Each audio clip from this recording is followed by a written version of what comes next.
জিম্বাবুয়ের বিপক্ষে শান্ত লিটনদের এমন ব্যাটিং কোনোভাবেই মেনে নেওয়ার মতো না। যারা জিম্বাবুয়ের বিপক্ষে ভালো করতে পারে না তারা বিশ্বকাপে কি আর করতে পারবে। দলের শক্তি বাড়াতে তামিম ইকবালকে দলে প্রয়োজন। এবার শান্ত লিটনকে ধুয়ে দিয়ে একই বললেন সাবেক ক্রিকেটার নাজমুল আবেদিন ফাহিম। টানা দুটি ম্যাচে বাজে ব্যাটিং করেছেন লিটন এবং শান্ত, দুজনই ব্যর্থ হয়েছেন বড় রান করতে।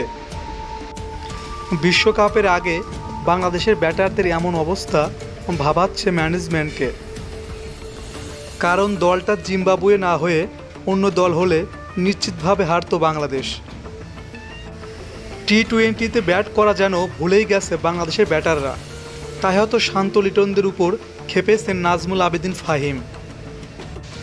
তিনি বলেন, জিম্বাবুয়ের বিপক্ষে যখন আমরা পারি না তখন আমরা আর কার বিপক্ষে পারব।